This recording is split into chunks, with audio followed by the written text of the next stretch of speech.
Morning guys, so I'm currently on a holiday. I'm up basically on the Scots border, so right at the top of the UK, about 6 to 8 hours depending on the drive away from where I live. Today is a training day for me. I've had a few rest days. I'm going to go down to Sunderland, which is an hour and a half down, to train with Mikey. You may not have met Mikey on the channel before. You might have seen him on the Nocco video I did from Body Power. Mikey appears a lot in Craig's videos. He's a shit hot athlete as well. He's in the same kind of caliber as Zach. They both go to sanctional events, always does very well in the open. And I'm about to get punished again by training with someone way fitter than me, way out of my depth.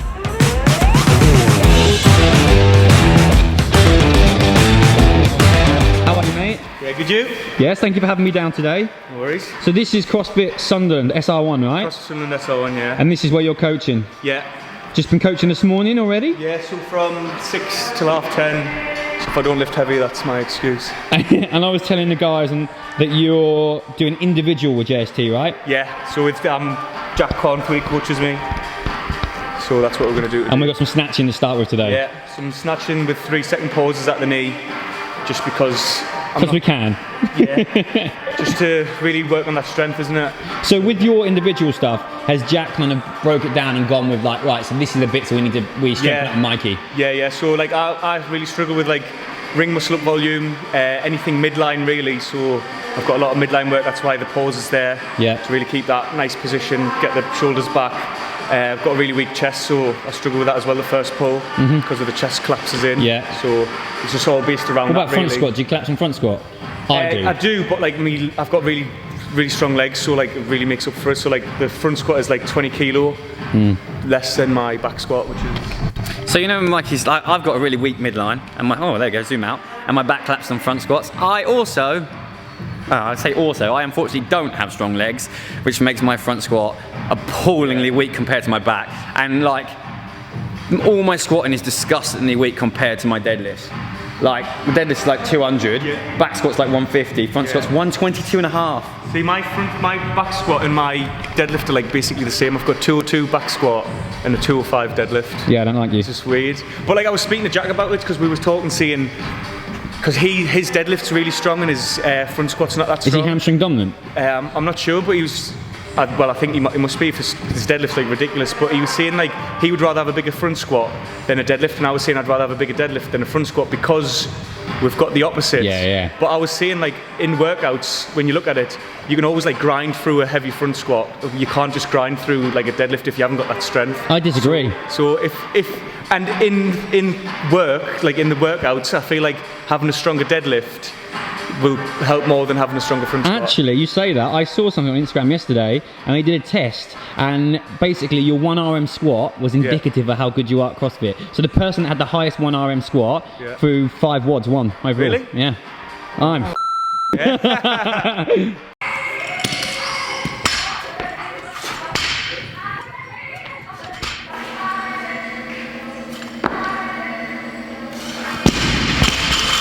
If my legs look like that, I 100% would train in leggings and nothing else. Oh, yeah.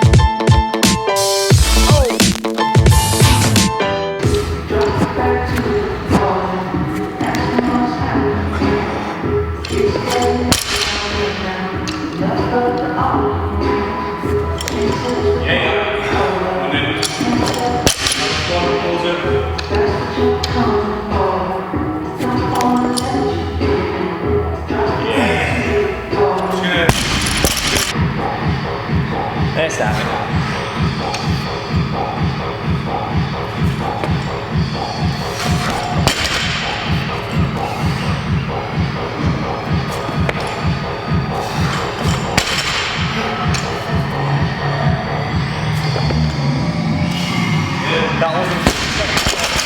I ripped both hands as expected because my hands are just in a shit state at the moment. We're now going on to cleans. I believe it's a triple clean into a triple jerk. And this is where you're gonna, remember we were talking about the front squats earlier, my back collapsing? You're about to see it.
So I was just talking to Mikey, asked him how long he's been doing CrossFit. About the same time as me, possibly slightly less. So I was like, well, how the are you so fit and so strong? And I'm now going to put the camera on because I was like, this is gold. So you played football? Yeah, football from like 7 till 16, 17. Yeah. Then I joined the Navy, and in between that transition of like quitting footy, I started the gym training. Then like two years into the Navy, I was transferring to the Marines. So that's when I started running, doing bodyweight circus, pull-ups, all that sort of stuff. Running like 3 miles in. Was it 3 miles? So the test is a mile and a half out in 12 minutes, and then back you have to do it in like 9 minutes is like a good time, and you used to do that in like 8:20, 8:30. So just running like that, doing the bleep test, getting like level 14, 15 on the bleep test. So good carryover. But I actually didn't join the Marines in the end because I had some problems with my eyes. So I stayed in the Navy until like now. But that's how like the base fitness of like joining CrossFit, doing the EMOMs and stuff like that, that's where it came from, like just running training really, running and bleep tests. So running crosses over into CrossFit, there you go. Definitely. Woo. Bleep test helps a lot, like. Bleep test is disgusting. Yeah. So if anyone doesn't know what the bleep test is, you probably did it at school. The bleep test is basically where you set a distance up, you probably know the distance, do you? 20 metres. 20 metres, and basically it'll beep and you have to get to the other side before the beeps again. And it'll be like a walk, jog, run until you're just sprinting like a nutter. Starts at 13 levels, Yeah. 13, then it stays up for like 3 or 4 levels, then after like 4 levels it goes down to 12 shuttles, but the beeps get faster, and the beeps get faster, and then the shuttles go down to about 9 or 10 in that level. Hideous. But it gets ruthless. Hideous. Right, now shut up and do your set.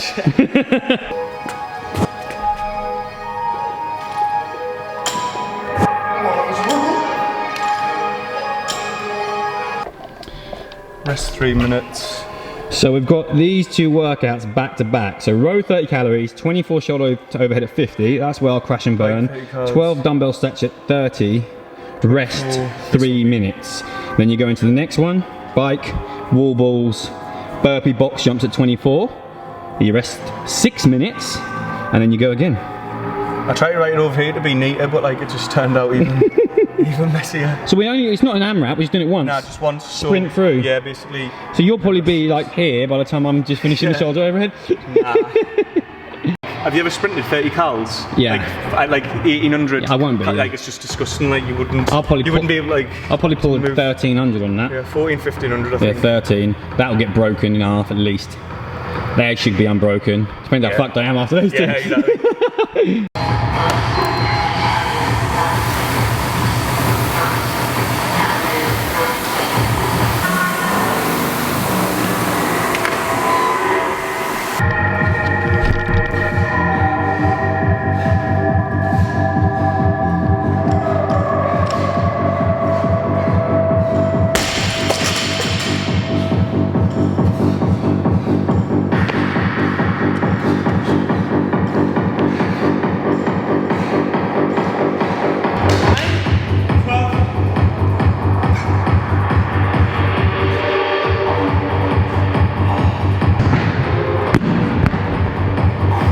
Why the did I go unbroken on a shoulder overhead?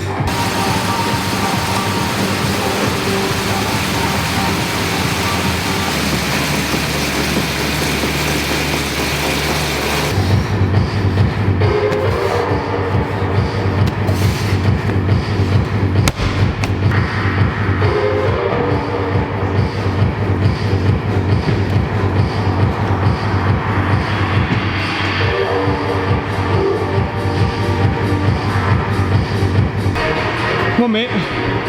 Tap it.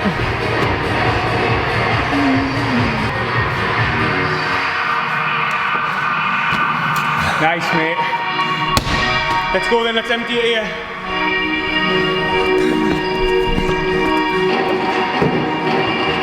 Come on.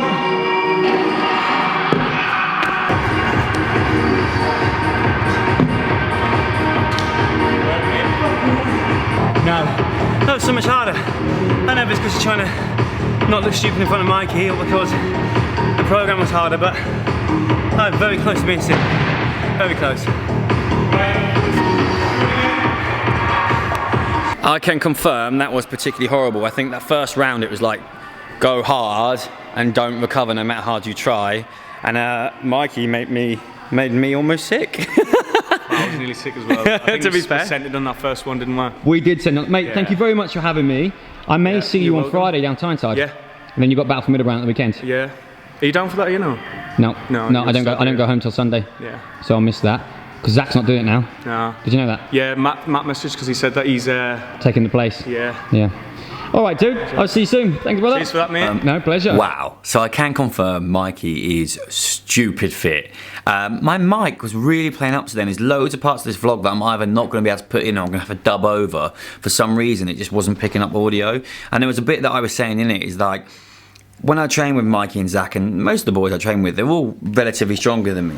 And it's not something that I really compare myself to. I'd love to be hitting their numbers. But like at the end of, if I do the 90 kilo complex that I did, I still get a fist bump at the end of it, and it's all relative to yourself. So when you watch what these guys are doing, maybe even what Leon's doing, or even myself, and especially the people at the games and stuff like that, it's really important to take a step back and remember that you're not expected to hit those numbers. And that's why I really value and I really like working off percentages. So Mikey had his numbers that he hit today. I joined in with his programming, and I did my percentage of my numbers, so I know if it's like a 9 out of 10 or 90% of the weight that I can lift, and 90% for me is going to be a lot like than what 90% is for Mikey. But it's really fun to train with him today. It's very interesting training with someone who's a very different athlete to Zach, but also at the same kind of caliber in terms of going to sanctional events and stuff like that. He's a fit boy. Like there's no two ways around that. I struggled. Like when we did that workout at the end, I struggled. Like I never put it on. Like when I'm on camera, when you see that I'm in pain at the end, that's 100% real. That's how I feel.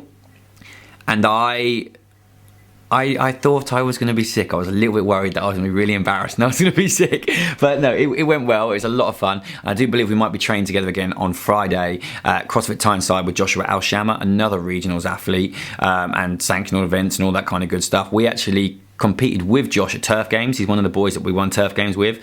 So it'd be cool to see him again, and you will just see how strong and how fit those guys are, because it's absolutely bonkers. Like it's nuts. But like we spoke to Mikey about earlier, a lot of today's programming was set up around him and his weaknesses and his strengths. And it's fun because every time you talk to someone, everyone's got their own little things. They've either got their own niggles or they've got their own things that they're strong at, their own things that they're weak at. Like I haven't been through the footage yet, but I hope all the footage yet. I hope the mic picks up when Mikey was talking about how he's a very quad dominant athlete, whereas I'm really hamstring dominant. So if I have an air bike, I'll have my seat set back so I can use more hamstrings. Kettlebell swings, deadlifts. My deadlifts very unproportionately strong compared to my squat, particularly my front squat. All things that I need to work on. And actually, we're meant to do a 10 rep front squat on my program today, or a 5-second pause at the bottom max front squat on Mikey's today, but we didn't have time. So that's something I'm gonna have to fit in at a later date. But I hope you enjoyed the video. I might even tag this video onto Friday's video if I train with those guys. Depends how long this is, because really annoyingly, I lost some of the footage from the sound being shit. Literally no sound coming out. So I hope it's not the mic. Next time I use it, I'm just have to check and watch back each bit of footage. I'll probably be able to put some music over some stuff today, and we'll be grand. But yeah.